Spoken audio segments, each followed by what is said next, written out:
Hi, I'm Kimberly. And I'm Hillary. And we're the Feral Housewives. Welcome back, fellow Feral Housewives. We are here today with you with an episode that was requested from a fan. Yay! It was our first fan mail, and we were super excited. We were very excited. This episode is brought to you from somebody from the UK, which was even more exciting. It was super exciting. Yes. So we are going to just get started first, though, with our feral moments of the week. All right. You want me to go first? Yes, because I don't remember which one I was going to do this week. So, she has so many, she can't even pick. So mine this week was my dog had puppies, Rosie, and she went into labor Wednesday night, and she had her first puppy Thursday morning at 12:30 a.m. And then she had the last one at about 3:30.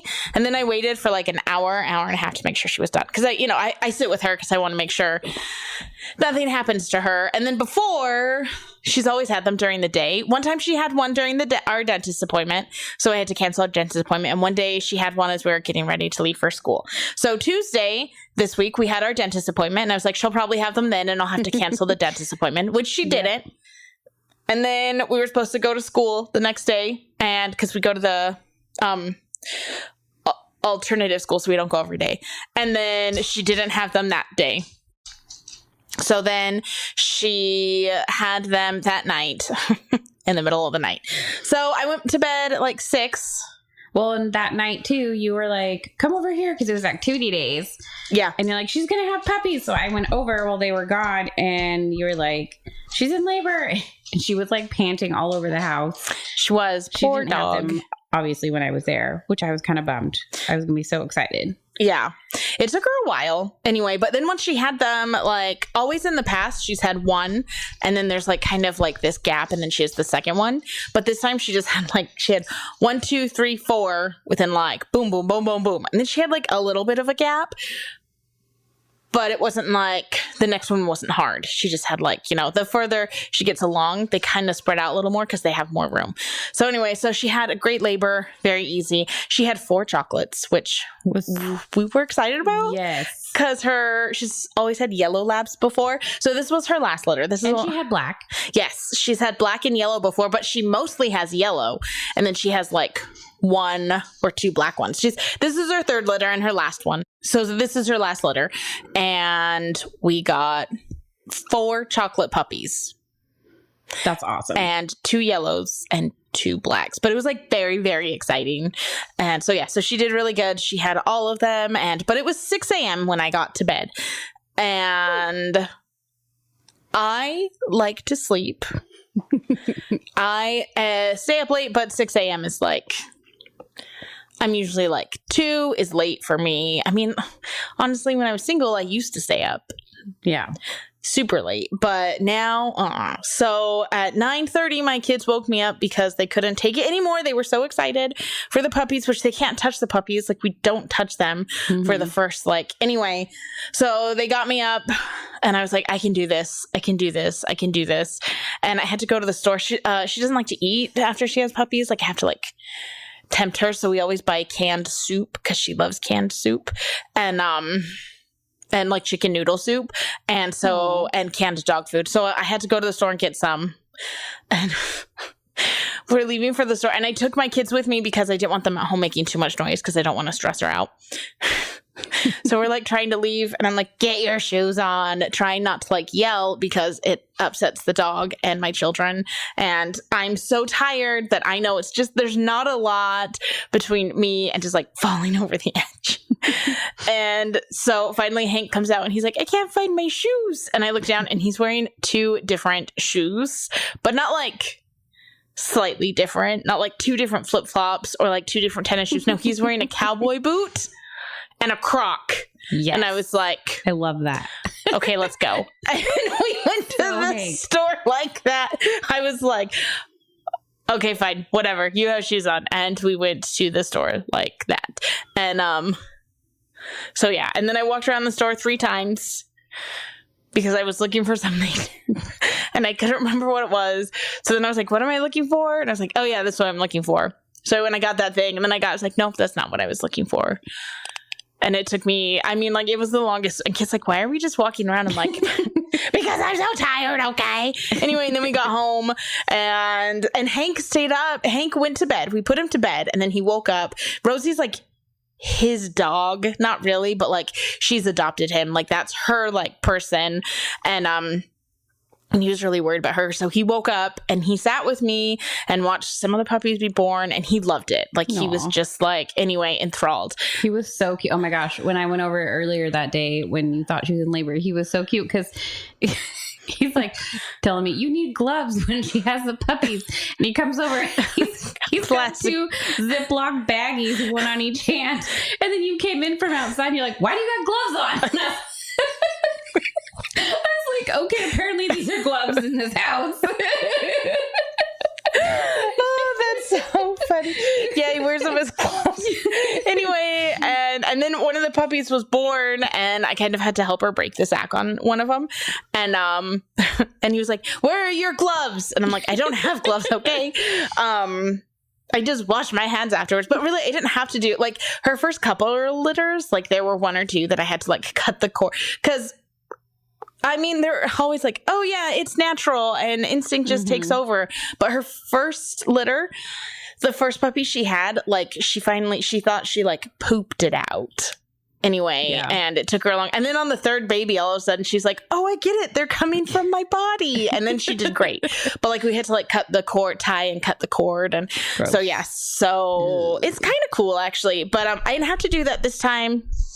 So yeah. So then we got home from the store and I fed Rosie and I got her outside and then the kids were kind of being crazy and I was like, okay, we are going to go take a nap. And then I told Ryan, my oldest, I'm like, Ryan, I am not okay right now. I was like honestly, my eyes hurt and the sun is really bright and I don't really know what I'm doing in life. Like, I literally was just, like, walking around, and then Ryan's like, okay. So I went, and I slept for 3 hours. And my children were actually relatively quiet. Good. That's good. So, anyway. But we survived, and now, like, I'm actually caught up. Yes. And I feel like I haven't seen you all week, because you've been sleeping, catching up on sleep. I know, right? Puppies. And I'm caught up on my housework and everything. So, yeah. So, and we didn't go a lot of places, and honestly, I was kind of like, why am I such a busy person? Why don't I stay home more? Why don't I clean my house more? Oh, yeah, because I'd go insane. But, like, it was kind of nice to have, like, a few days of, like, well, and Mercedes was sick. Yeah. So it kind of worked out. Yeah. Like, we did see you on Friday for a little bit. It's true. So, but, yeah. And I saw Kit, well, on Wednesday, just because I took her to school with us. Oh, yeah. So, yeah. So we survived. You did. Last time she had puppies was when Adam was sick and I had to take him to the emergency room. He was hurt. Oh, yeah. And we sat in the emergency room all night and we got home at like 5 a.m. and we went to bed and we slept till like 10 and I got up to take the kids to school and the kids were like, I think Rosie's in labor. And I was like, oh, she is. But she was a lot closer that time. So like, I had missed all of the like boring like stuff in the beginning because she had been doing that in her crate all night. And this time, like I sat through anyway. Yeah. So at least then so last time it seemed even worse because like we had the stuff with Adam going on and then her and like our house was like a total disaster. So this time I feel so put together afterwards. Like well, that's I feel good. So yeah. Yes. Well, good. So I don't know. I was debating which feral moment. I know we haven't had like too many like crazy things going on that are super feral, but we've had some fun things going on. Which I guess, I don't know, I could share that instead. We went, I don't know. No fun things, only crazy moments. It's not as exciting. But, I mean, Edwin had a field trip to the pumpkin patch this last week, and that was a lot of fun. Did you take Mercedes? No, Well, she was going to come with us because you can bring all your older siblings with you. And Edwin was so cute because he was like, I really wish Mercedes could have come. And I was like, aw. But I was excited too because I wanted it to be kind of like just a he and I thing. Yeah. Because he doesn't get a lot of one-on-one with me. But she was doing also this like moon sculpture thing with salt clay that day in class. And we were bringing salt dough for it, which we could have just dropped the salt dough off and then she could have come with me. Yeah, but I feel like that's like a total, like that has Mercedes written all over it. Exactly. And I asked her, like, do you want to stay and do the salt dough or do you want to come with us? And she wanted to stay and do the salt dough. So I let her choose, but it was really fun. And they do the little hay maze, and then there's all these little animals there and you can feed them, and he wanted to feed the geese. Well, actually he kept calling the ducks chickens. You're like, clearly you are a city child. Can I feed these chickens? And the other mom was like, these are ducks. And I was like, I swear he knows what a duck is. And then next door there were geese, and I was like, before he could say anything, I was like, these are geese. So you don't look even more illiterate. You know, we have a duck pond in town. Uneducated.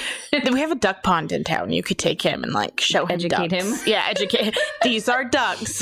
The mean ones are geese. Oh my goodness. Well, and then he wanted to feed the geese, and so we put the corner and got the little geese feed. are mean. So then I held his hand and we like were feeding the geese, and the geese are quack, quack, like trying to eat it from his hand, and he like was like, bah!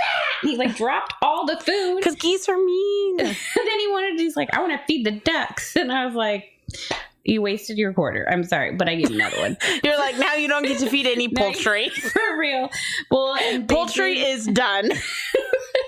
Well, they gave him free feed, like to feed the other one. So he got goat feed. And so he went and fed the goats, and those were fine. He didn't care about those. And they had cute little pigs and stuff. And then they did They had pigs? Yes. Last time I went, they didn't have pigs. That's so cute. They were little ones too. They weren't the big ugly ones. Well, not ugly. Well, next year they'll be the big ugly ones. They will. And then they did the hay triangle thing, and that was cute. And they took a class picture, and then we got on the hay, the tractor ride to the pumpkin farm. And I didn't know this, but they didn't get the bill rights for the water on there to water the pumpkin farm there. So I guess they got the other farm from their friends that got the water rights. And so they grew their pumpkins on their friend's field. Interesting. And so they're growing their pumpkins on the field over there. They lug them all back to their farm over here. So we were riding a tractor past, and I was like, well, it looks like they just grabbed a bunch of pumpkins and threw them on the field, which is literally what they did. They did that last year, and apparently it was like really expensive. Yeah, so Edwin got a pumpkin. They had to be able to carry it out, which was fine. I picked a pumpkin as well, and I made sure he could carry it out. It was bigger, but he could carry it out, and then I paid for the smaller one because it was cheaper. It was 49 cents a pound, though. I was like, holy crap, that's expensive. Yeah, they used to be like $7. Well, I think Walmart's are obviously way cheaper because it's Walmart, but... Well, normally, I feel like it used to be like $7 a kid to get in. It was $9 this year for each kid. Oh, so it used to be $5 for the field trip and like $9 if you didn't go on the field trip. Last year it was $7, but this year it was $9. So $2. It's because they didn't get the water rates, probably. Yeah, but it was a really cool pumpkin that I mean, obviously I saw it. It's like the perfect pumpkin. Yeah. So we got those two. We go out there and he's like rolling them and then rolling the pumpkin up the hill to get it on the tractor, and then you have to like pick a book for your pumpkin, and that's their book report that they're going to do. And he picked Mario. We have a Mario book. It's like a golden keepsake book. It's a Mario one. So he's going to do it on that. Because, bring video games anywhere in it you can. That's true. That's how Ryan was. So that's what he's going to do. And then we got back, and then you wash your pumpkin off and stuff, and he did all that. And that was my kid's favorite part when we went there, was washing off the pumpkins. It was really fun. They were completely saturated and covered in mud. And I liked where we went last year. I did too. I want to go back there too. I was going to say we should go back there. I want to take pictures for he needs 6-year-old pictures before his birthday. So I wanted to take some over at that other pumpkin patch we went to last year. But yeah, that was a lot of fun. We did that, and then we came home and we got we went to Subway I let him pick where he wanted lunch. You didn't get a pumpkin flavored drink on your way home? You know, I don't like pumpkin flavored stuff. I like pumpkin flavored cookies. I do. I like the ones you made. Thank you. Not Sean's. Sean's were gross. They tasted like my first spice. batch was not great. Ugh, they were so spicy. Yeah, Sean's are mine. Sean's were, and then the first batch you made were. They were like they had ginger spice, but you could only taste the ginger. Anyway, then I found my mom's recipe. Yeah, those ones were good. And I also like pumpkin bread. Jacob makes like delicious pumpkin bread. See, I like pumpkin bread and I like pumpkin cookies if they're not like too spicy. Yeah, he usually brings us like 4 loaves of pumpkin bread, but I like zucchini bread too, though, without chocolate chips. Oh, barf. I don't like chocolate chips. Barf. I wouldn't eat zucchini bread without chocolate chips.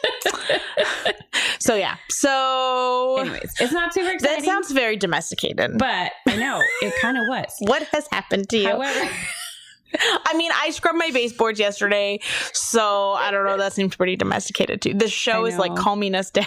I know, for real. Well, I'm trying to think. He did run around the parking lot playing tag with the kid, and I didn't want to get out because it was cold. So I sat in the car, and I mean, it was just like this. I don't know. It wasn't really a parking lot. It was just the cars all parked in the field there, and all his little friends were there, so we wanted to play with them. Then eventually I got out because they were all out there. Mayhem. And I felt like I had to get out of the car, so I did. And it was cold. Sounds fun. It was a lot of fun. Yeah. I mean, you did make him take your bigger pumpkin so that you could buy the smaller pumpkin. That's kind of feral. Well, you're like, push harder. It's like, just roll it to the car. You just gotta get it to the You're like, they're watching us to see if you can carry it. Suck it up. They even had a bag to put it in, and I got it in the bag. So it's like it fits in the bag. Does it count? Yeah, it's not that big. It's long, but it's not that big. Like, it's a cool pumpkin. I'm gonna paint it like a corgi. It's gonna be so cute. Yeah. I guess I do have a tiny mini feral moment that I was going to share. That's kind of silly. You already shared your feral moment? Fine. I'm just joking. No more feral moments for you. I just thought of it. I just remembered it. But I could share it next week. You can share it now. Okay. Well, this was when I was out of town at Disneyland. And Edwin and Mercedes apparently hid under my bed to scare Sean. This story. And Edwin and Mercedes hid under our bed, which has a good 2 feet or 1.5 feet underneath it, and apparently they're small enough to fit. I can't believe you're going to tell this story about Edwin. He's never going to be able to listen to this. Our children will never be able to listen to this podcast. They both were hiding under the bed, under the middle of the bed, deep under the bed. I don't make my bed because I'm feral. So, and I just think it's pointless. So, because I'm feral, I don't make my bed. But I was out of town, and Sean was, I don't know, doing something, and they're hiding under the bed, and then to scare him, and then apparently Edwin had to go to the bathroom, and he okay, hold on, I gotta rewind just a little. I know this feral moment is getting longer, but I got home from my trip, okay, and I was like, why does my bedroom just stink like pee? Okay, and now you know where the story's going. Apparently, they were under the bed, and Edwin really had to go to the bathroom. And he was like, I gotta get out of here. I really have to go to the bathroom. And he's shimmying, trying to get out from underneath the bed.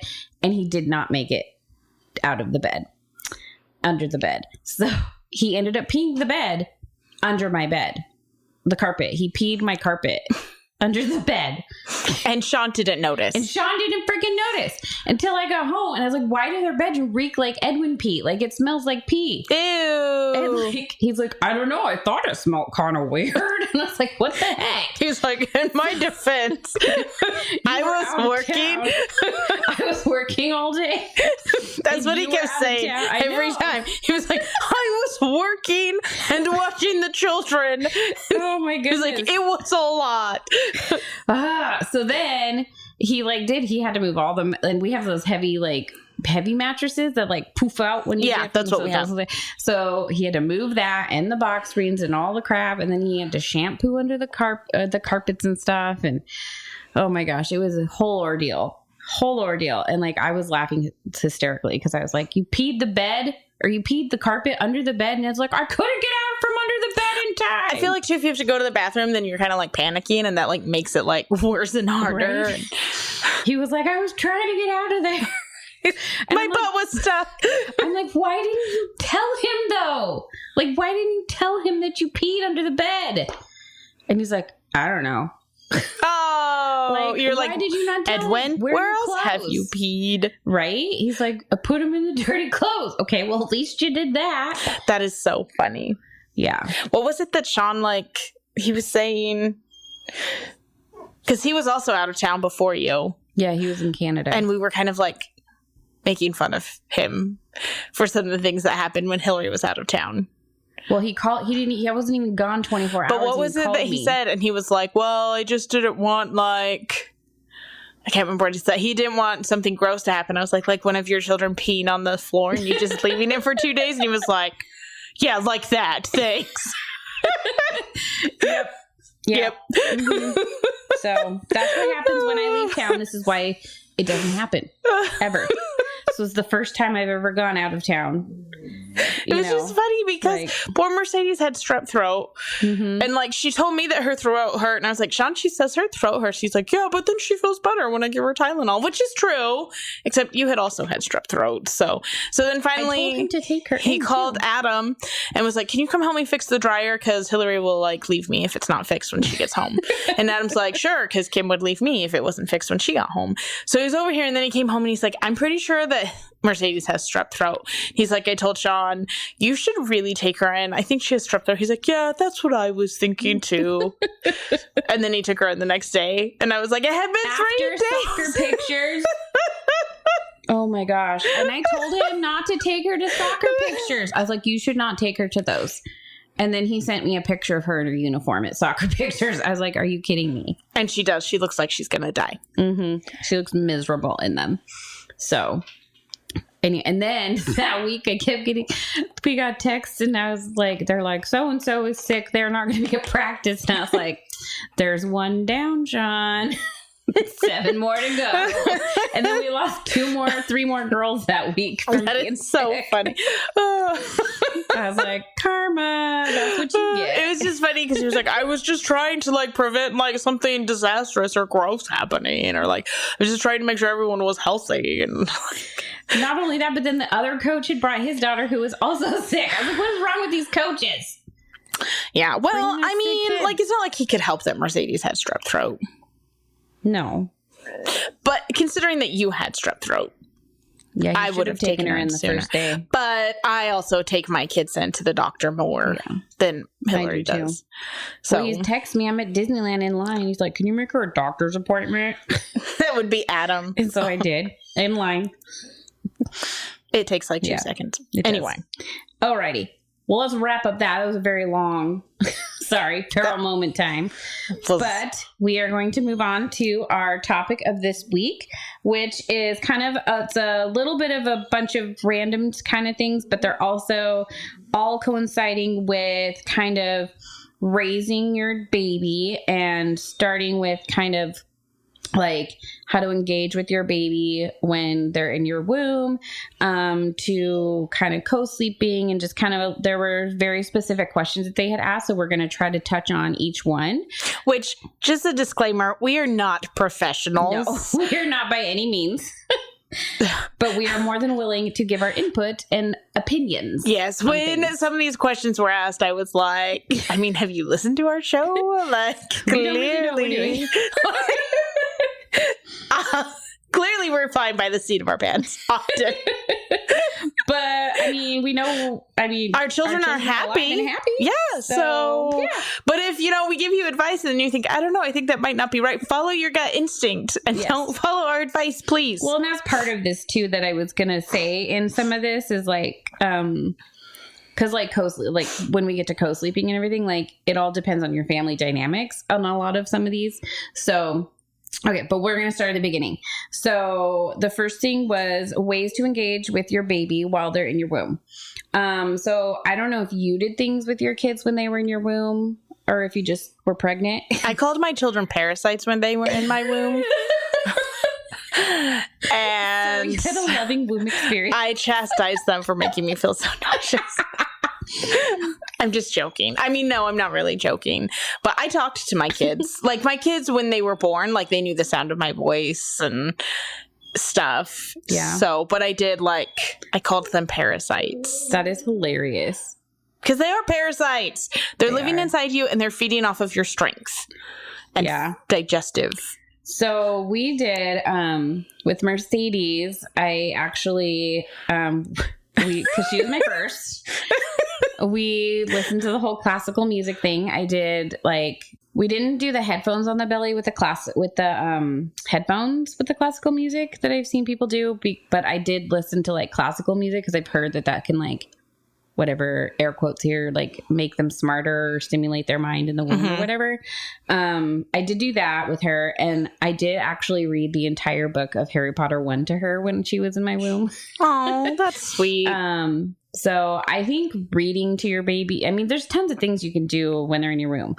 I think just talking to them in general, because they know your voice. Like, I talk to my babies, and my kids talk to them. Yeah. Like, when we, like, but yeah. So I think just all the people in your family, talking to them, feeling your belly. See, and I don't like to be touched. So I let some people feel my belly, but I'm not. And so honestly, when I had Tommy, that was kind of hard for me because Hank would just walk up and be like, "Little brother," and start kissing my belly. And I was like, "Why are you touching me? It's 150 degrees in there." And, but no. So, like, I don't know. See, and that's where it depends on the person. Like, some people don't want their bellies touched. Yeah, and some people love it. Don't care. I was a person that was like, don't ever just go up and touch someone's belly, but always ask. But also, like, in my own home, like with Sean, or like when I was pregnant with Edwin, like, Mercedes would come up and she would want to touch my belly. Like, my immediate family, I didn't care, but randos, no way, don't touch my belly. If a random person came up and touched my belly, I'd be like, "What the bleep do you think you're doing?" I mean, like, honestly, like, punch him in the face. I would have been like, but I'm also the kind of person, if someone came up and gave me advice, I'd be like, "Thank you." You know, like those, like, judgy people who are like, "Oh, you should try doing this." I'd be like, "Thank you for your unsolicited advice." But no, if some random person touched me, I would flip out. Yeah, I would too. I've had people ask me when I was pregnant with Mercedes, "Oh, can I touch your belly?" I was like, I'm sorry, I don't know you. That's weird. Apparently I'm unapproachable because no one ever asked me. Oh my goodness. They're like, "That woman looks like she does not want her belly touched." Singing to the belly too. I noticed I would sing to Mercedes and Edwin both when I was pregnant, and I would feel them move more when I would sing to them. But I sang to them a lot too when I was pregnant, both of them. I mean, I just sing in general, so I did that a lot. Music, singing, talking. I think anything where they hear your voice is really good. But yeah, I also listen to a lot of music, and because they can feel the vibrations too. So I think a lot of that's good.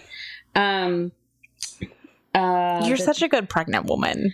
I loved being pregnant. I really did. I called my babies parasites. I did not.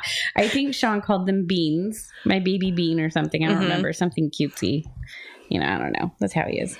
So the next one was books to recommend for bedtime routines, ages like 1 to 12 months, and also like 1 to 12 years old. Did you have any specific books or anything that you I mean, this one, yes. Kids? Like, obviously, we like Good Night Moon. So I mean, I have like a million books that I like to read to kids. And honestly, it doesn't matter what you read to a child. It's the way you read it. Unless you're reading like adult like content. But like, because some people are like, "Oh, you can't read anything long and boring," but you can. It just is the way that you read it. Like, my dad read us stories and like hardcore, like Treasure Island and that kind of stuff. But yeah, but some of my favorite books are, I don't know, I like lots of books, but we like there's one book, sorry. I'm still recovering from my party night with my dog. Is A Bear Hug, and it's Hank's favorite book. Aww. And it's about a little boy and his mom, and he like imagines all these different ways to give hugs. And so that's one of my favorite. Goodnight Moon is another favorite. I tried to read Hank Llama Llama Red Pajamas, but he's afraid of the llama's eyes. Really? hates That's on my llama list, llama llama. So whenever I love someone's like llama llama, he's like, the eyes, the eyes. Like, he hates the eyes. I had to remove the book from his room. Wow. So we read a lot of different books, but one of my favorite books is, we love to read books on emotion. Because my kids are very emotional, and some of them have anxiety, because I have anxiety. And so the Hattie Harmony books are really good. Are really, really good. And those are some of kids' favorite books, because it's Hattie Harmony Worry Detective. And I think those are really good for especially older kids as they like start learning to regulate their emotions. It's one of my favorites. We ended up buying it for Mercedes because of her anxiety, and it's really helped her. Yeah, they have several of them now. Yeah, John read it to her, and he mentioned it. He's like, "That's a really good book." It's a really, really good book. So so those are some of our favorite books. That and the Little Critter books. I always like the Little Critter books. Yes, that was on my list too. The Mercer Meyer. They deal with a lot. Whenever we have a new baby, we read the baby sister one, and then we read the Berenstain Bears new baby one. So I have Bernstein Bears on my list too. So I had from my list, I had when they're little, like babies. If you're brand new and you don't know anything of what you're getting into, I was going to suggest, there's the soft and feel books, the touch and feels. Oh yeah. Like where they're textured and they have different things to feel. I think those are really good for the babies. Also there's ones that are, they're like the plasticky ones that can get wet. Those are good for bath times, or in general that they can just play with and eat. There's also the like crinkle books that they can play with, and eat. And they sometimes have hooks that you can hook them onto their car seat or whatever. And then board books, of course, like the hardboard books are good for younger kids because then they don't rip the pages out. And some of the board books that I really liked were the ones by Sandra Boynton, like the Moo Ba La La La's and like, I don't know, do you know those ones? No, we didn't read a lot of those books. No, we have some touch and feel books, but I love the Sandra Boynton ones. Like they're really cute and short and simple, and they rhyme and they're really fun. And then as they get older, and Brown Bear. We loved Brown Bear. Brown Bear's a good one. Both my kids loved those. And Spot. We loved Spot. And then as I got older, we got into the Little Critters, and we got into the Llama Llama. My kids love Llama Llama. So Kid liked Llama Llama, but we can't, on it, Hank had to we saw it at the store, and Hank's like, the llama! I mean, I don't know. It's when, the picture where Llama Llama's scared and he pulls up the covers. He's like, the eyes! He just is terrified. Oh, even if someone mentions it, he's like, the eyes are so I'm going to ask him next time. Yeah. I'm just going to randomly bring up Llama Llama. Have you ever read Llama Llama? I wonder what he'd say now, because it's been a while. I'm going to ask But for the longest time, if you said llama, he was like, the eyes! Oh, man. And then the Give Him Also Cookie books. I don't know if I said that one. Those ones are cute. I love all those. The How Do Dinosaurs? Those are cute ones, too. Those are cute. I like those ones, too. And then, obviously, Bernstein Bears, too. And then there's Usborne is a brand, and they have a lot of really good books. As they get older, there's... what is her name? Anyways, Mercedes likes these little chapter books that they have, and she's been reading those ones. Amelia Bedelia. Those are those are cute. favorites. Mercedes likes those too. Yeah, she likes those. And then Little House on the Prairie. We haven't gotten into those ones. Mercedes likes Dork Diaries now. She's 9. Kid's been reading Good Dog. Yes, she's told me. She really likes those. And she read book 4 or 5 in a day, but and it's just about a dog who is abandoned, and they adopt it, and they move to the country, and it has to learn how to become a dog, and she loves them, and they're super cute, and she just absolutely adores them. Those are another, and they're really easy reads. Well, and this is the thing too, like you said, with reading, I think one, as they get older, they get into, you have to figure out what books they like. Because Mercedes was not into reading at all until this last year. She had a really hard time finding her niche and what type of genre she liked to read. And I love to read. I know what I like to read, though. So I know what types of books. But she had to find it. And now that she knows, she'll go and she'll read. But it was a really hard time finding what type of book she liked to read. So it's just kind of hit or miss. You just try a bunch of different ones. And then, but when they're little, like you said, when I read to my kids, I do a lot of voices and I think it makes it more fun and more engaging. And I do a lot of like, emotion and a lot of like interacting. I know that they teach it in school. When they read, they'll stop and they'll ask questions about the page. And that's part of teaching the comprehension of like, and interacting with reading. I think it's called interactive reading or something, where they like read the page and they're like, oh, like what color is the car? What color is this? Or like, how many are there of this, you know? So then they're like, have to pay attention to the pages. Yeah. So that's a really good way when they're little to like get them to pay attention to reading and want to do it. And we read books to the kids every single night before bed. When we had two, they each got to pick 2 books and we read them every night. And see, Kit didn't like to be read to. No. Which is crazy because she likes to read. But we let our kids listen to audiobooks a lot. So Kit listened to like the Chronicles of Narnia that way, and Ramona when she got older, because it gives her like a little bit of like independence. And then now she started reading on her own more. But like the Ramona books, Beverly Clary, like anything by hers. Awesome. So the other one that's good is the Sam books. There's I Am Sam, I think is the first one, but they're for learning how to read. And so like the first one has like 2 words, and it's just like, are those the Bob books? No. Oh, they're different. They're the ones that Danelle introduced me to. Oh, I don't know. They have like the red group, and then they have a yellow group. And anyway, we use the Bob books for learning too, to read. We have those upstairs. It's probably the same concept, but Sam is a lion. Okay, yeah. Anyway, and so like they start with like the first book has like 2 words, you know, and then his name, and then they just like add words. So yeah, so that's another good like, I don't know, but I just think introducing them, because Kit went through a lot of books before she found what she liked to read. Yeah, and with your routines on it, because it's like you have to figure out what fits into your routine. Like for us, it worked with bedtimes. But I would suggest reading every day if you get it in at like at belly time or at belly time. What is it? Is that what it's called still? I can't even remember. Oh my gosh, I'm so old now. When they lay on their belly. Oh. When they're little. Tummy time. Oh, tummy time. There you go. Tummy time. Like I know the term. Like reading to them then, or even in the bathtub if you get the waterproof books and stuff, or bedtime. Anyway, reading in general just helps them all around, I think.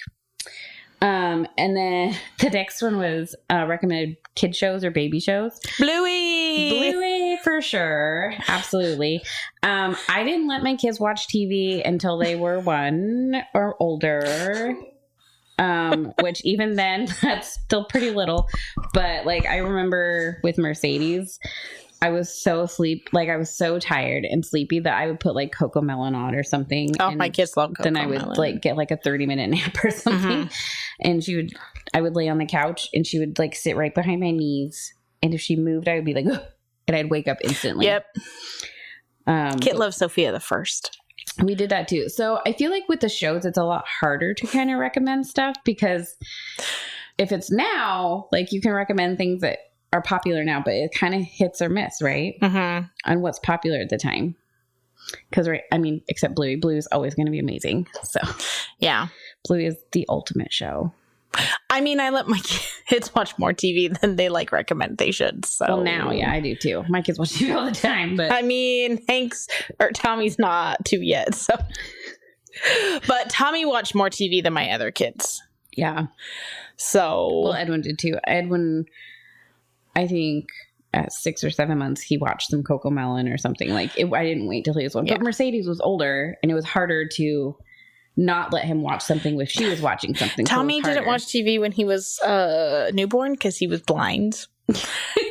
They can't see very far. So that was... Then after that, he started watching TV.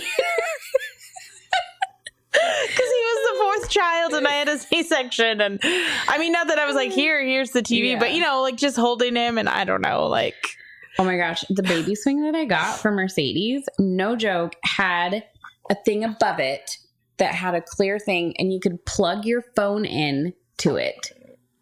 to put on a show and put it in there facing down, and you could plug your phone in it to keep it charged, and you could play a show for the baby. Well, I was never that bad. I never used it, but I was like, what the crap? This is so sad. I mean, this was 9 years ago. I mean, now they have, like, I don't know, probably some casting stuff onto them, but like, that's crazy because you're not supposed to like let them watch TV till they're like, I don't know, 4 or something. I don't even know what it is, but like ridiculous. None of my children made that cut. Mine didn't either, obviously. But I thought that was crazy 9 years ago, and they had this plug-in for it. That was insane. Kids like Claire's word at the age of like 14 months was Elena of Avalor. So, yeah. So I think it depends on where you live. Because like in the UK, there's lots of other different shows too. But I do know, like my kids, I tried to keep them away from Peppa Pig for so freaking long. I managed to keep Edwin away from it till he was 5. You know who loves Peppa Pig? Hanky. Hank loves Peppa Pig. I hate it so much. But my kids, Edwin loved it for so long. Yeah. Not anymore. But... obviously they're older now, and whenever Hank hears someone, like we were at the store the other day and someone was like talking in like a British accent and Hank's like, they sound like Peppa Pig. And I was like, oh yeah. Ben and Holly is super cute. I don't know if you've ever seen that one. It's a British one too. It's they're little fairies. One's a fairy and one's I think a human or something, or I don't know. But that one's really cute. My kids watched that for a little while. That one's really cute. And Sarah and Duck. Oh my gosh, that one is hilarious. And I love it. My kids liked anything that had music. So yeah. Mine did too for them. Like Cocomelon I could deal with for the most part. But oh my gosh, Poco. What is it? Poco? I don't know. Maybe it's not Poco. There is one that was so annoying. No. Caillou. Caillou is so annoying. Do not watch that one. So annoying. I hate that one. That kid is so... I want to punch that kid in the face. He reminds me of Edwin. I'm just joking. Hey! Yeah, Caillou is not my favorite show either. No. But Hank likes Daniel Tiger, which I think is a good one too, because it talks a lot about emotions and like what we do and don't do. And so, yeah. That's a really good one. You know what? Watch Bluey. Show your kids Bluey and you'll know how to parent. That's all. Right. I love Bluey so much. Tommy fell yesterday and Hank was like, the baby slipped on his beans. Oh, man.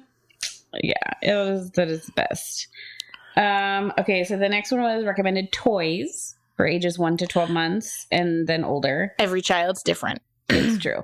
And again, depends on what's popular at the time. Yeah. And the age. But I feel like as a baby, though, in general, crinkly toys, anything they can put in their mouth that's not a choking hazard,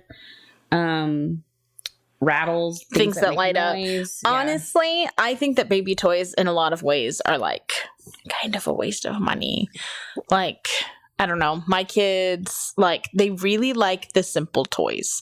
They like things that make noise. They like things that light up. Mm-hmm. They like the crinkly, smashy things. So some of the, like, more fancier toys, I'm like, my kids never. The other thing is like baby equipment. Mm-hmm. Like, all my kids were different. Hank hated his bouncer. He liked his, like, we had, like, this rocker thing that someone gave us. Tommy hated the rocker thing, but he loved his bouncer. Mm-hmm. You know, Kit I can't remember what Kit liked. Kit liked her bouncer. Kit loved her bouncer. And we had, like, a walker. Yeah. And so, yeah. But what they all loved is they loved the jump and play, where you put them in it and they, like, jumped and they played. All my kids loved that. Those are, like, lifesavers. Mm-hmm. Yeah, I think Mercedes loved her swing. Edwin hated the swing. Yeah, Tommy did not like the bouncer. Yeah, like every kid, like you said, is different, and you won't know until obviously you have the kid. Yeah. And then and they all learn at different levels too. Like some will sit up sooner and some will not, and some will sit in a bumbo and some won't, and some will roll over earlier than others, and some won't. Some will love tummy time and some will hate it.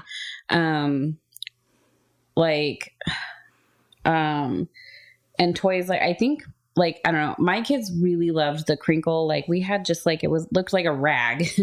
It was like a crinkle toy. and it just had My crinkly kids stuff love in those. it, and like they could just shove it in their mouth and it made crinkle noises, and it has like plastic, like the rubbery pieces on it, so they can like teeth on it. And my kids loved those, and they're like relatively cheap, and like that's honestly my kids' favorite toys were like those kinds of things. Yeah, my kids love those too. And then as they got older, I did find too that like, I mean, they got it. My obviously I have parents, then they spoil them rotten, and they would get toys. And I mean, it says it's like 3 and up or whatever, but really when they were 3, they weren't even playing with it until they were 4. Like, I found that out with a lot of their toys. It's like, even though it said it was their age, they didn't really play with it till maybe a year later. Like, it wasn't really, I don't know. So, and every kid doesn't play with the same thing. It's like, true. Edwin loved cars for a long time, but he was not into like action figures or anything like that. So, yeah. And then Mercedes was not, like, she was into Barbies for a little while, and now she's not. Like, they go in and out of phases. Kid's never been into Barbies. Yeah. If you tell Kid to play I think she plays Barbies with Mercedes and the other girls. Yeah. But it's not like her favorite thing. Yeah. Like, I'm like, do you want a Barbie? And she's like, no. What would I do with that Barbie? Yeah. Like, play with it? And she's like, I'll play with Mercedes. Right. See, my mom asked me, she's like, what does Mercedes want for Christmas? Would she like this? And I was like, meh. And she's like, what does she play with? And I was like, honestly, it's really random. Yeah. Like, she plays with stuffies a lot. That's pretty much mostly what she plays with. And then, but it's really random. Like, seriously, honestly, earlier she had a banana to her ear, and she was walking around talking on it like a phone for the 20 minutes. That's true. Like I mean, Kid's the same way. Banana phone. Like, Mercedes was over in Kid, and Mercedes were like, can we go through the trash and find stuff to play with? And I'm like, no. Like, and we have a burn pile, and they're like, can we take stuff out to build stuff? I'm like, no. Last time you did that, Adam was really mad. Yeah, she's a trash digger. This is how we ended up stepping on a 3-inch nail, Catherine. Yep. She always tries to dig through recycling to build something. Yeah, so she's super random. So she plays with random stuff. Yeah, that's how Kid is. It's hit or miss sometimes. And I mean, Kid's like... Sorry, I interrupted you. Oh, no. It's usually like little things, and she'll play with them. Like, I don't know, like she'll play with Polly Pockets, but then she'll like play with them with this other random like cat house over here, and she'll like make the cat house her Polly Pockets house. Like, it's random. Mercedes is amazing. All over the place. Kid was like, can we get a Bluey kitchen for Christmas? And I'm like, no, because you guys will play with it for like, I don't know, a day, and then I'll just have like 20 million little pieces around the house and a big kitchen that no one like plays with, or they randomly like... You know, like, I don't know. I'm like, no. Yeah. Maybe if I had a playroom that I like never had to go in. But we're trying to talk our kids into getting, like, one of the biggest places that I'm willing to put money for like big toys is outside stuff. So we're talking our kids into asking Santa for like a play structure type thing, because that's where they get the most. Like, that's where our kids play the most, is like on that kind of stuff. That'd be awesome. Yeah, I do think my kids got, Mercedes got a play kitchen, a little plastic play kitchen from Santa one year when she was 2. And that thing, they played with that for a very long time. Like, it went through her and Edwin, and we just got rid of it, I think, last year. Yeah. And they played with that for a really long time. Like, I would say maybe around Tommy's age, like 18 months to 2. And then if they're into that too, if they play with it and you think they'd like it, I think that's a really good one. What else did my kids play with at that age? I don't know. They play with that and cars, and when they were younger, like the magnet tiles. Oh, those are amazing. Those are my boys love them. Yeah. Even Tommy plays with them, you know. And Tommy plays with a lot of the same stuff that Hank plays with. So we have like a bunch of like Paw Patrol toy cars that Kit played with and Hank played with, and now Tommy like it was really, really into them, and he's been lining them up and like playing. But Tommy plays with toys, I think, the most. Yeah. So yeah. I don't know. I just think all those, it just depends on the kid and what they like and what they're into. And babies just like anything that makes noise or lights or music or noise, and a mirror that they can look in. Or a controller or a phone or anything that you have. Yes, it's true. Or box. Boxes, yeah. Boxes. My kids love boxes. My kids love boxes. It's true. So then the next one was recommended bonding time or bonding things like activities to do with your kids, bath time stuff. My suggestion on here that my note that I made was to make it more fun and silly. I think that always makes it better usually. For us anyways, in our family dynamic, we always try to make it more fun. I don't know, bath time. When they were little, obviously they're in the little bathtubby thingy. And that's simple and normal and fine. And there's not really much you do then. And then when they transition to the bathtub, I don't know. Does Tommy take baths? Yeah, he usually takes a bath with Hank. Yeah. Did they like do toys or anything? Yeah, they do toys, and mostly they take cups of water and throw it at each other. Yeah, I have my note on here. It's like cups and measuring cups. That's honestly like those are mostly like we have a ton of bath toys. Bath toys get dirty and gross. Yeah, and I learned that the hard way. Yeah, and so like I don't know. So honestly, I give them cups and wash rags, measuring cups, bowls to play with, and then I take them out and I wash them, and like, but yeah, honestly, those are what they like. Yeah, we had the squirt toys, like the cute little squirt toys. Yeah, they're so cute. They get gross. This is how I learned is we, at our old house, we had the tub, and she was playing in it, and we had the toys there and we were squirting it. And then like this gross stuff came out of it. Yeah. And I was like, what the crap? And it was like some mold stuff. And I was like, this is so and gross. It's like super dangerous. Yeah, it was gross. So we threw all the toys out. Yeah. And I was like, well, that was a waste of money. So ever since then, I never bought any more squirty toys because I didn't know like that the mold, like bacteria stuff gets inside of it. And like, I mean, it makes sense, when I was young and stupid. And so I didn't buy any more squirt toys after that. But yeah, I mean, they're cute and they're fun to play with as long as they just don't get wet. So, and they're like bath toys. Yeah. So it's like, really? But well, Edwin got some bath toy Mario ones from Cammie and he played with they were Mario ones. He played with them in his room. Right. He didn't play with them in the tub, but they were super cute. Yeah. I mean, my kids always want to get them for like the bath, like the rubber ducks. Yeah. But they do have some bath toys that they like don't play with. I just didn't let him put him in the tub. Yeah.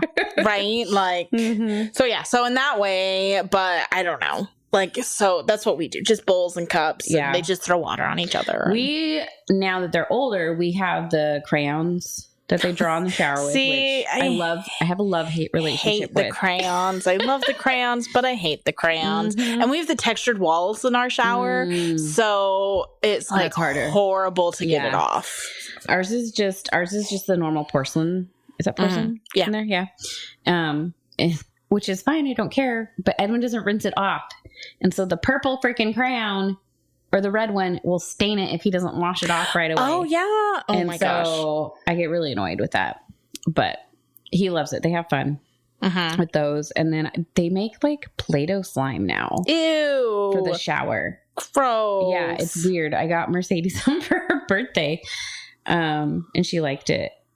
I was going to say, is it just bonding time with your kids or? Yeah. I think that bonding time, sometimes any activities to do. People like make bonding time super complicated because they're like so worried about not bonding with their kids. But I found that it's just like simple things. Like when I look back at my childhood, and like the fun things. Yeah. Not that you can't do big things. Like those are fun. But like, I feel like sometimes it's like today I went out and I jumped on the trampoline with my kids and they had so much fun, and like, I feel like it's just things like that they'll remember. Or like one afternoon in the summer, it's like, it was really hot and we have AC, but it's not always great when it gets super hot. And in our room, we have a portable air conditioner. So I was like, that's it. We're going to my room and we're watching TV in my bed all afternoon. Like it's things like that sometimes that are just like, just make bonding. I agree. Fun. But when they're babies, I think skin to skin is the best way to bond. Agreed. Yeah. That is, I think, a huge one. Their babies is skin to skin. I did that. Sean did it as well with both kids. So did Adam. Yeah. I think that's really good. And same, like Edwin keeps asking me and I feel so bad because I don't want to do it. He's like, will you play Mario World with me? And I'm like, oh my gosh, I really don't want to sit here and play this video game. But I did it. And even though I didn't want to do it, like I sat and I played it with him for like almost an hour and a half. Yeah, I've done that with my kids. And he loved it. And like my kids, we were bonding and he just had so much fun. And he asked me the next day and I was like, I really, really want to, but I can't right now because I had to clean in the house or the kitchen or whatever. But like those are the times I agree that are like small, short moments that are bonding, that are simple and small, or like even like when we went to the pumpkin patch and then he and I just went to Subway and sat there at the table waiting for our order and we were playing some stupid game he's always going to remember that. Yeah, it was some little tiny thing that we did. And I think those are the biggest bonding moments. I think so too. I think too many people put too much like effort into the big bonding moments. Like, and we've gone to Disney World, we've gone to Disneyland, you know, and those are fun and those are great and they are great bonding experiences. But I feel like sometimes people are like, oh, well, we did this, but it's the everyday bonding that I feel like is more important. Eating family dinners, reading books together, just singing. We have dance parties. We have random dance parties. Yeah, not that Adam we do too. Adam doesn't like dance parties, but like we have random dance parties. We go out in the yard and play together. Like, so yeah. And we do daddy daughter and mother son dates once in a while, not all the time, but every once in a while, Mercedes will be like, I feel like I don't ever see you. And when she gets like that, we'll be like, okay, well, let's schedule a mommy-daughter sleepover, which is just basically she sleeps in my bedroom on the floor and we like, paint nails that night or whatever. And she gets to pick the like board game we play or movie we watch together. And like, that's it. And she loves that. And so that's what we do. And then we'll do one with Edwin the next night or something. Yeah. So those are the things we do. We'll do like Adam will be like, you know, he'll take one of the kids like to the store with him, you know, and it's not like he's like, hey, you want to come to the store with me? And like, so yeah, you know, just like simple stuff like that. So yeah, so I don't know. I just paying attention to them when they say, hey, I want to show you something, be like, oh yeah, what do you want to show me? You know. Sorry, go ahead. No, I was going to give an example of today. Oh no, go ahead. So today, point of example, Sean did not want to go to Edwin's game. He was throwing a big old fat hissy fit, and I was very upset with him, and I chewed him out later. But especially because he doesn't get to go because he's usually at Mercedes. I know. He was like, "Do we all have to go?" And I was like, "Yes, we're all going to go to Edwin's game." I mean, he probably was like, "Oh, Saturday where I don't have to go to soccer." Well, probably but also he was having a slight allergy day, which whatever. He just could have taken a shirt with him. Yes, but he was like, "Do we all have to go? I have to get these rolls." Blah blah blah blah blah. And I was like, "I don't care." I was like, we're going to go support Edwin. And he's like, well, then why didn't you and Edwin go to the game last night? And I was like, we're not going to talk about it right now. We will talk about it later because all the kids are here. Right. And so we get packed up and we leave and we go to the game and we're sitting there and Edwin's out there playing. And I told him, I said, you know what? I said, for the last 3 years, we have done nothing but go to all of Mercedes games. Edwin has never shown interest in any freaking sports until now. He really likes baseball. Get your ass out of bed and come to the game and watch him play sports. Okay? I don't care. It's an hour and 15 minutes. He asked us to come to his game. Huh? He asked us to come to one of his games. Yeah. We should have come today. I was like, you can go to his freaking game. I was like, I don't care. We sat in freaking hail for Mercedes' stupid softball game for 20 minutes, okay? Before they called it. You can come sit at his game and watch it and let your It was a beautiful day today. It was. And then he sat and he was like, you're right. You're right. I was like, I know I'm freaking right. Sometimes I feel like it's hard as a parent because it's just like you have so much going on. Yeah. And it's hard. Like sometimes you feel like you don't have you time. Yeah. So yeah. Well, and I told him, I was like, how do you think Edwin is feeling when you're sitting there pissing and moaning about how you don't want to go to his game? How do you think he's feeling? And he's like, you're right. You know, I feel bad now. And I was like, good, you should, because Edwin was sad. So go sit at the game and get sunburned, because that's all he complained about after that was how he was going to cook. And then he's showing me his freckles. He's like I got some sun. He did. He's like, look at this. My freckles are showing up. You know what I'm going to get Sean for Christmas? I'm going to get him a parasol. A parasol? He did say, he's like, I should have brought an umbrella. I'm gonna totally get him one from me and Adam. That should be the gift that you tell everyone to get him this year. Funny. Umbrellas. That is so funny. I'm gonna get him a parasol though, so that he knows it's for the sun. That's amazing. That is amazing. Next time, and then I'm gonna see him walking down the street with a parasol, walking Suki with his like Australian man hat and like his sunglasses, his blind man sunglasses, and his hat, his like LL Cool J like sleep pajama pants rolled up one leg. Okay, what else is on the list? Okay, so the next thing was belly button raspberries.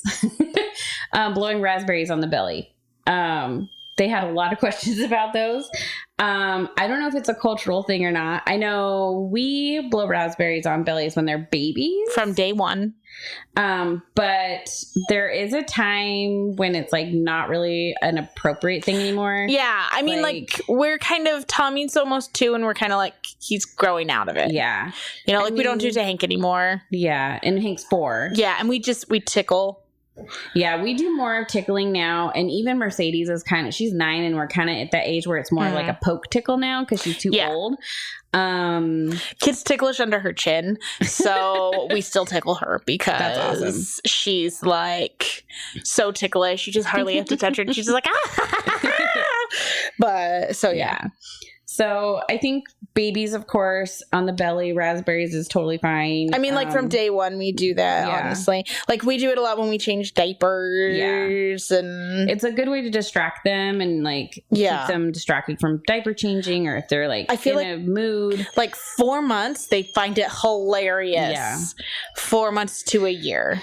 Yeah. And then they kind of start to like losing. And then Tommy was like when he was like 12 months, he started doing it to everyone else. He'd walk up and he'd just like try and blow a raspberry. It was so adorable. Cute. Not gonna lie though, I did do one to Mercedes I think like a month ago or something. She was on my bed laying there and like snuggling with me, and then I think she was wearing a belly shirt and I was like and I did one on her belly and she's like, oh my gosh, what the heck? She freaked out and I was like, I do it on my kids' arms sometimes. And it was weird. I do on my Hank the other day was really like, he was doing something and I grabbed his arm and I was like, and I blew a huge raspberry and he was like, yeah. But I think around I don't know 3 or 4. It's kind of like they kind of start to outgrow them anymore because they're just too old and I mean I still do it to Tommy sometimes because we change his diaper. But he's 2, so not he's even 2. Yeah, but like even he's kind of starting to grow out of it. So and then the next one was you have to eat their toes though.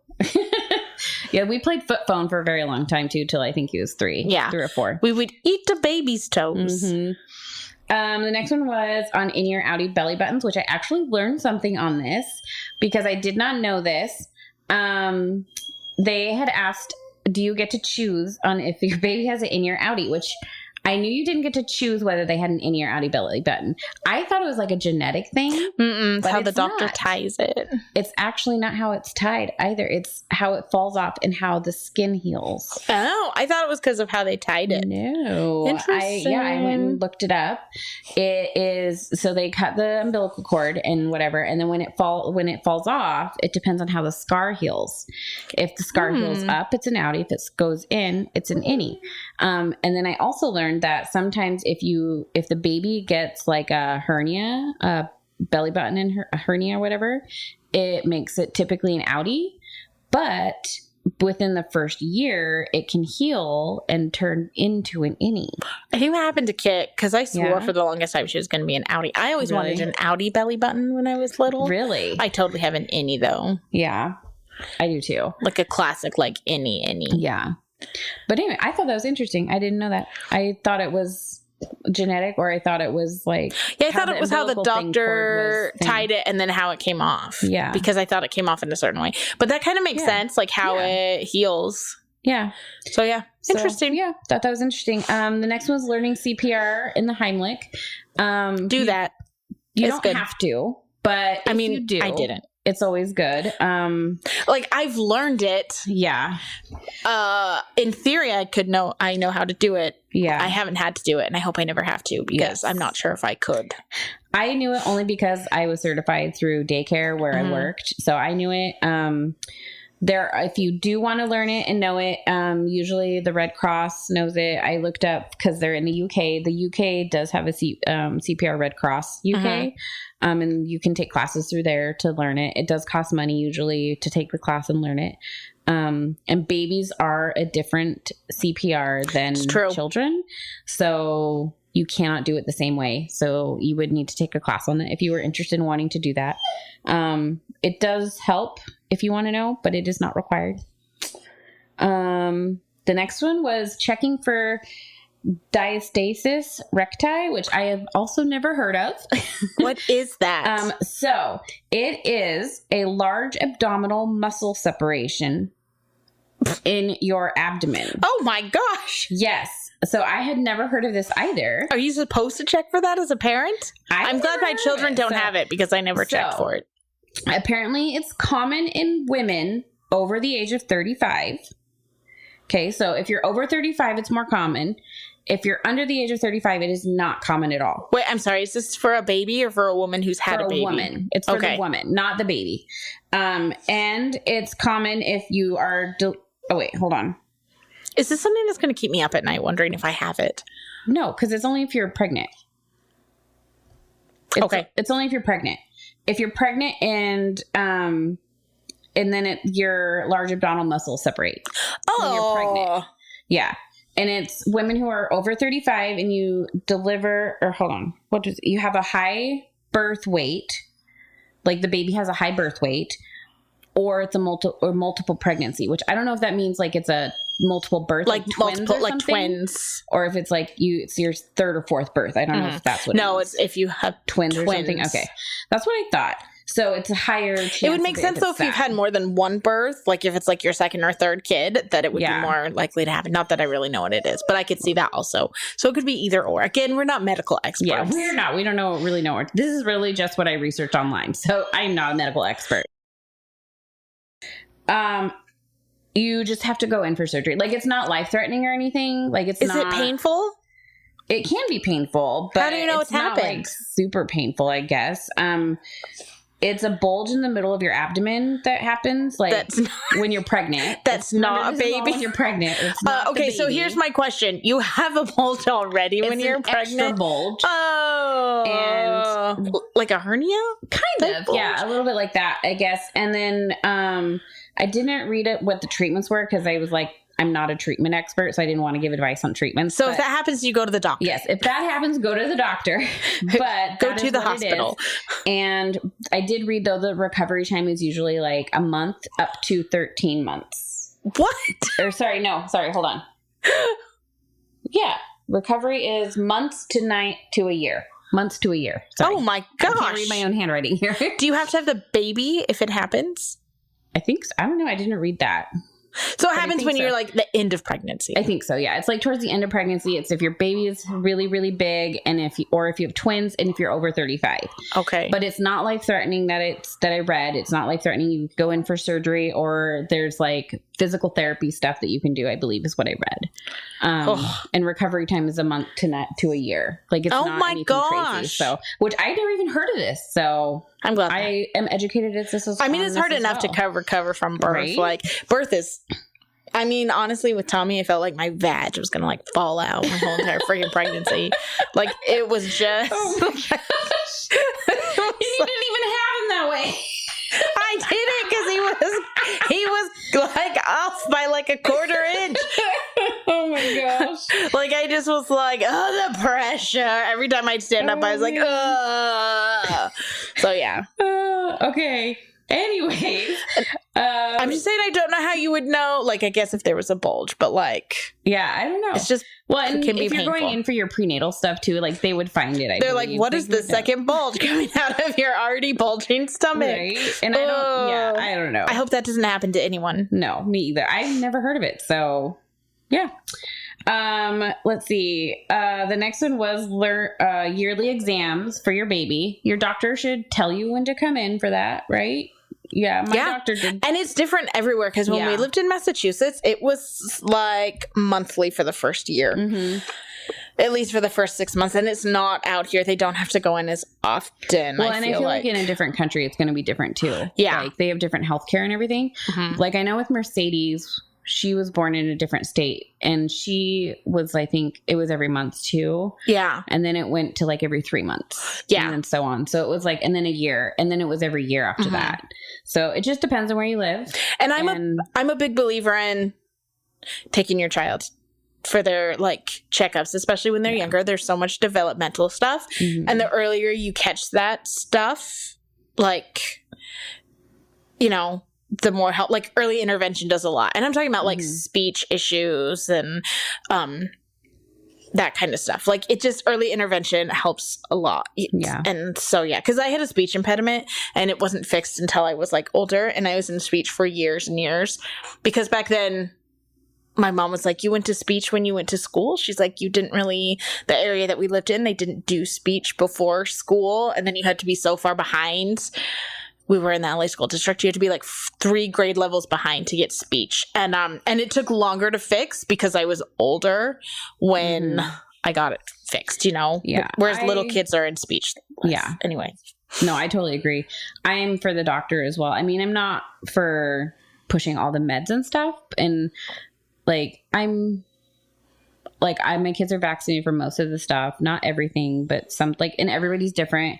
Not going to go there, but like, also with the speech thing, like Mercedes was in speech and I caught that early, but I'm also like, some people are naturopathics. If you go to a naturopath and whatever, like Jordan takes her kids to her naturopath and she does her stuff and that's fine. Like you choose what's best for your family and what works for your family, you know, like that's all up to you. So, wherever you have your baby, also if you have a home birth, if you have them in the hospital, birthing center, whatever, like I would take the advice of whatever doctor, whoever is helping your midwife, not your doula, whoever.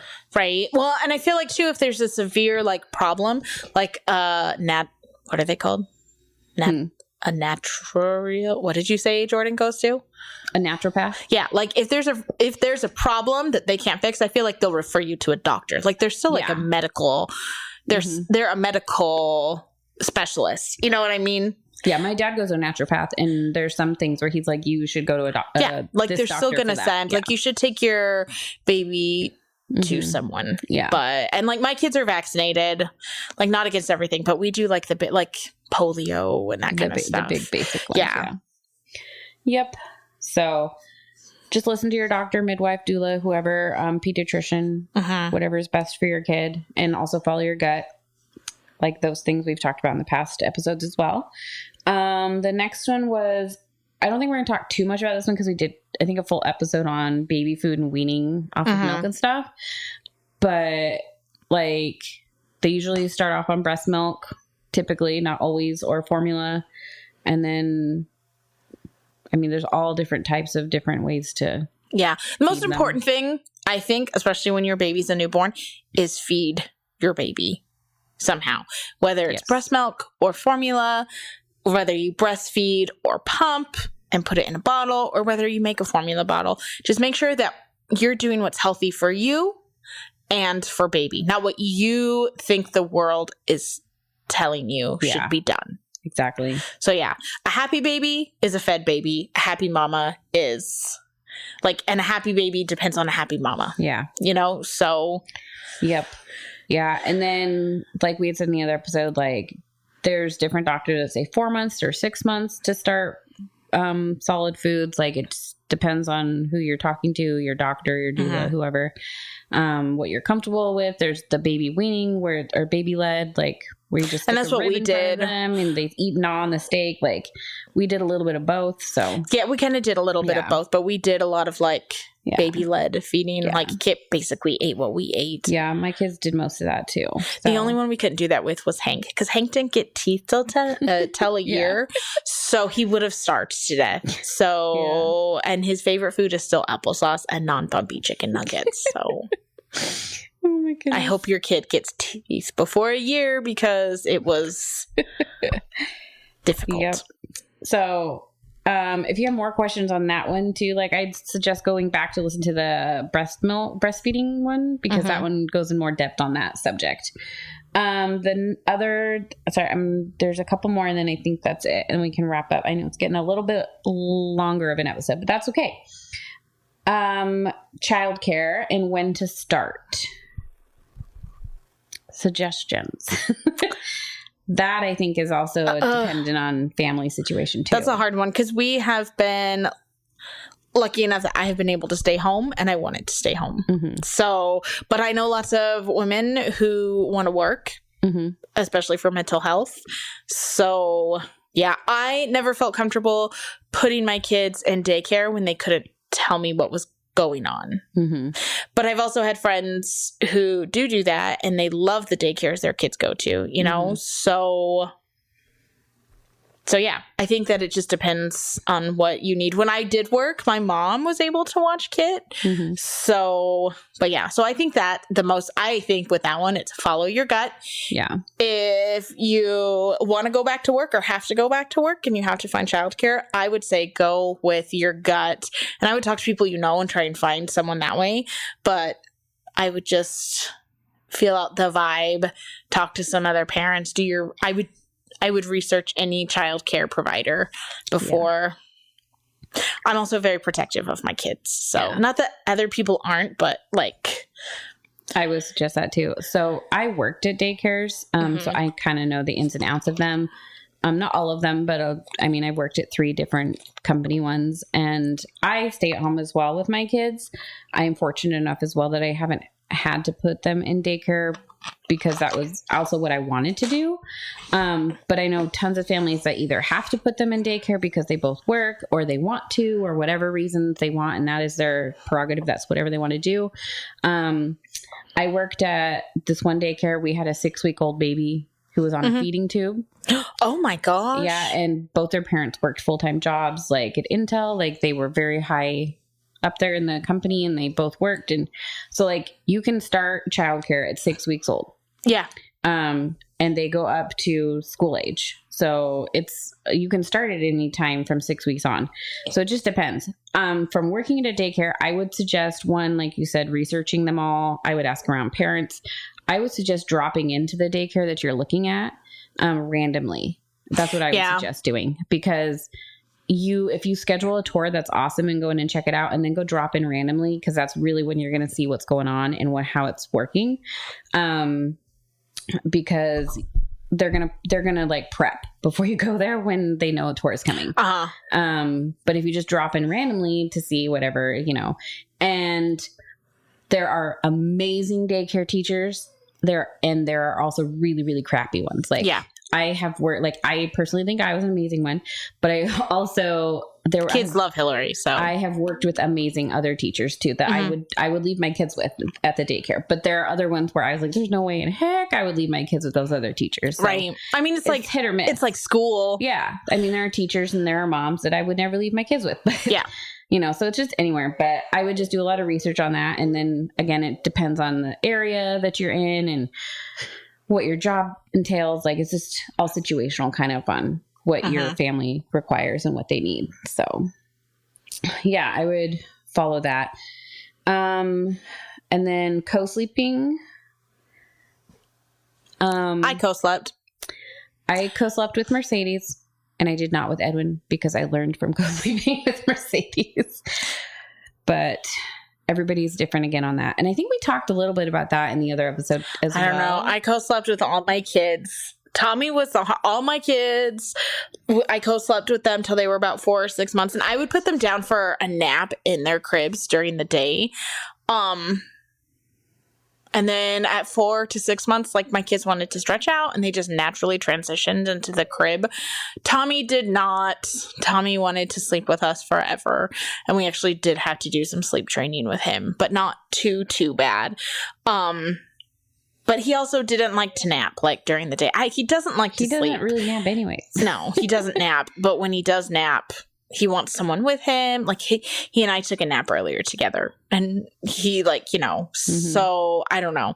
So I love it. It made me feel close to my kids. I also had a bassinet by my bed so that I could put them in it when I was really, really tired. But, like, I don't know. Adam also sleeps, like, stiff as a board, and he just, would put the baby in his arm and sleep because he sleeps in one position all night long. So some people are like, well, you're going to roll and squish the baby. And I mean, you could do that, yes, but I could also fall asleep sitting up and nursing the baby. But you know what? For thousands of years, like, where do they think babies slept? Anyway, Right. So yeah, but yeah. But I also know people who don't like co-sleeping because they can't sleep if the baby's in their room because of all the noises they make, and it makes me feel better to hear them. So like everyone is different. I don't feel like there's a right or wrong answer. There's not. I mean, I was the same way. Like with Mercedes, I co-slept, and it made me feel really close to her, and it made me I feel like bond with her more. And same, like, she slept in my arm and I didn't move. Like, I didn't move at all. Sean would move a little bit more, and he ended up sleeping on the couch for a little while because he was worried about rolling over and falling. Well, Sean is he's like very tall. He is. He's very tall and big, and so he was worried about it. So he would sometimes he would do that, but we also had like a little bassinet next to our bed too that I would move her to sometimes. And then when she got a little bit bigger, we did have her in a crib, and we had her in a crib for a little while. And then, so I guess we co-slept for a little bit at the condo. Then we moved to the house out here though. Sean lost the screws to the crib, and that was why we ended up co-sleeping because we didn't have any screws to the crib. And so we lost them for a long time. And then when we found them, she was just used to sleeping in our bedroom in our bed. And she was like 2 at that time. So it was like, there was no point. And it was over. I was younger, I love you, Mom and Dad, but I'm going to talk about you for a minute. I was not allowed to go sleep in my parents' room if I was scared. Like, I would knock on my parents' door and they'd be like, you're fine, go back to bed. Sometimes my dad would like logically explain to me why I was being irrational. But like, I remember sitting up like scared all night long and I couldn't sleep. And so I never wanted my kids to feel that way. So I let my kids come in my room when they're scared and I'll snuggle with them for a few minutes and then put them back to bed, because I never wanted them to just be like scared like that. And then I was the oldest. So, my mom was always like, you were a guinea pig child. Sorry, you have emotional developmental issues, but my brother and sister, like they let them sleep on the floor in like sleeping bags when they got scared, so like that's another but I don't know. I just always wanted like my kids to feel like they could come to me anytime if they were scared, because I remember sitting in my bedroom at night scared. Aww. Often. Yeah. Well, see, then when Edward was born and we were trying to get him to sleep in their bassinet in our room, which was fine, and then Mercedes was in there, and then we tried to get her to sleep in her bedroom, she freaked out and she wouldn't do it. And it was torture trying to sleep train her. Torture. She was like 3. And so at that point we were like, oh my gosh, I'd rather sleep train Edwin when he is a baby and he just cries for like 5 minutes or something, and we go in every minute to like calm him down and sleep train him for a week, then deal with this 3-year-old that's to this day we still have some issues with her, like not wanting to sleep far away from us. Like, I don't know. So that was why with Edwin, we didn't do it, because it was just so traumatic trying to sleep train Mercedes from 3 to now. And I feel like it's just like every kid is different. Like it was harder to get Hank to sleep in his bed once. All of our kids too, at 18 months, they had like this sleep regression. Kit and Hank slept amazing through the night. Like we brought Hank home from the hospital and he slept 6 hours. Wow. I mean, and they're like, wake him up to feed him. And we try and wake him up to feed him. And he would be like, leave me alone. And then Tommy was kind of the opposite. Tommy woke up every 2 hours. And like, we ended up having to sleep train him a little. I don't like sleep training him. So when I say we, I mean Adam did it because I think it's awful. But then he never did like the sleep regression thing, knock on wood. Like he sleeps better now than he did when he was a baby. So I don't know. It's interesting. Like, I feel like a lot of it is just like based on child, child personalities. And because some kids are more clingy, some kids are more like not clingy. But so I don't know. It just depends. I feel like too, my kids who share rooms often get less scared than the kids who sleep alone. That's very true. Mercedes didn't have anyone to share a room with, so. Yeah. So. Yeah. So the last thing on our list is learning body parts, like teaching your kids body parts and stuff. I actually have a very strong opinion on this. Go for it. I do too. I think that you should teach your child proper words for everything. A human body is it's a body. It belongs to them, and you should teach them the scientific words. And you should also be very open with them about everything. And you should talk to them from a very young age about consent and touching and other people touching them and how it's not okay. And so I once heard a story from, it was like in a parenting thing, and it was from a teacher who said that a little girl told her one time, she's like, yeah, my uncle likes to she said something about him and her cookie.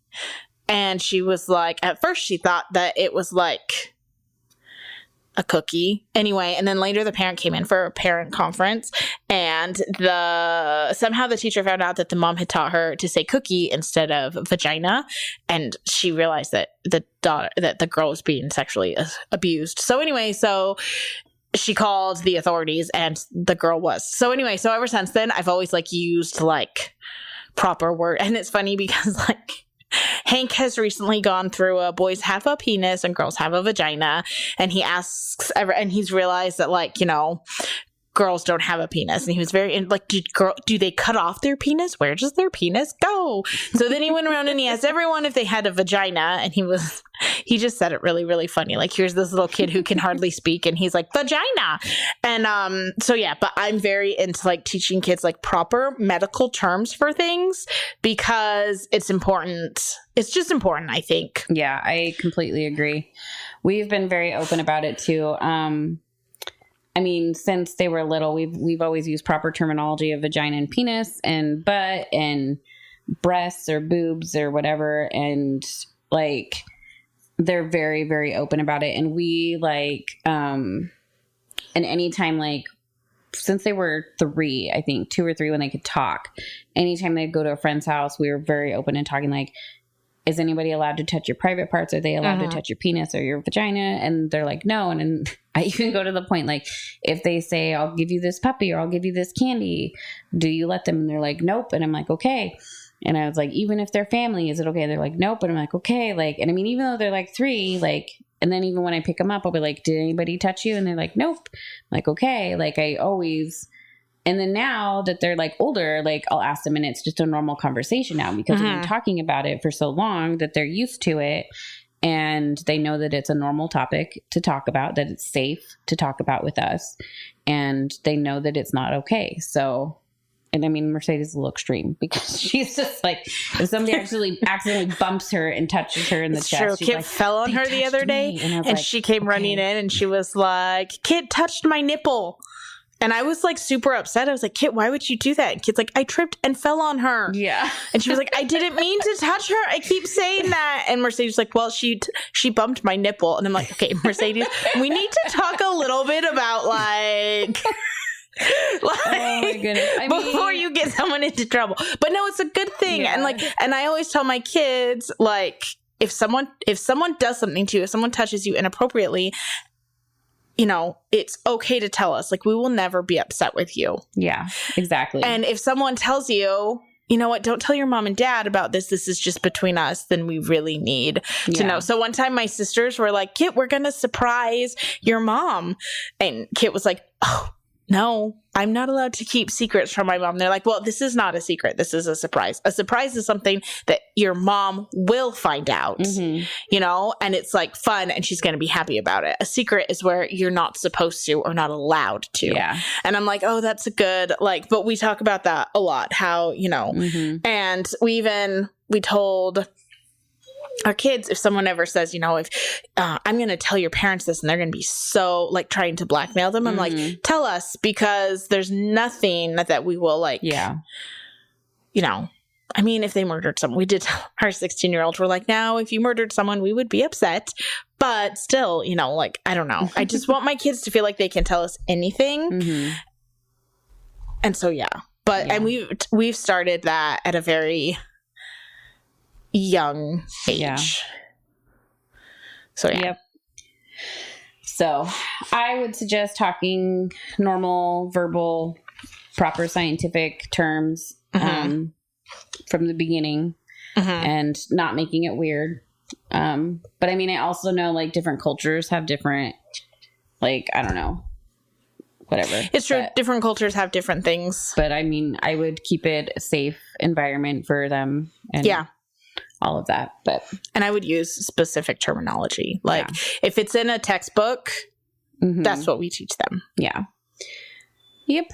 But we don't have a lot of nicknames for stuff in general. Like I teach my kids like proper terminology. We don't really either. No. In our family, like for things. I mean, boobs is like the biggest nickname, and that's not even really a nickname. And that's because I don't like the word breasts. I don't either. Isn't that weird? Even though it's like a normal word. Weird. If I use it, it's for chicken. Yeah, it's for chicken. Like a chicken breast. Right. Because then my dad used to be like, my dad used to talk about chicken breast when I was a kid. I was like, oh my gosh, he said the word breast. You know, like, I don't know. So I call them boobs because. Yeah.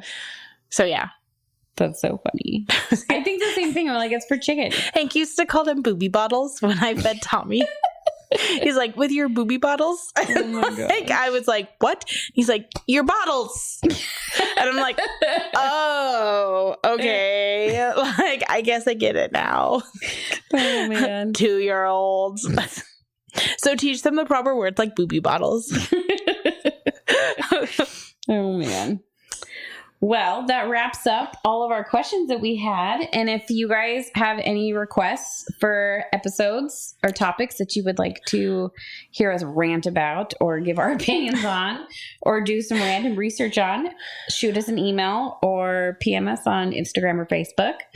We are on both of those, and we will do our best to do an episode on it. Right? It might be a little bit long and it might be a little bit feral, but it'll be. This one was pretty not feral. It really wasn't. We just had a lot to say. We did. But remember, we're not experts, so. We're not. Asterisk. Asterisk. Don't sue us. We're not experts. We don't really know what we're doing. We don't. We just ramble on randomly. We just sound like we know what we're doing. But do we? Do we? I don't know. Anyway, thank you for joining us today. And you may be a mess, but you are not alone. You're feral. I'm Kimberly. And I'm Hillary. And we're the feral housewives. I totally messed up on that one. Have a good week, everyone. Bye. Being a housewife is darn hard. I don't even know where to start. But when times are tough and things get rough, it's a good thing we've got our best friends by our side. Laundry couches are a must. Baking cookies is a bust. Unconventional moms are the bomb. Put the kids to bed and listen to feral housewives raising kids.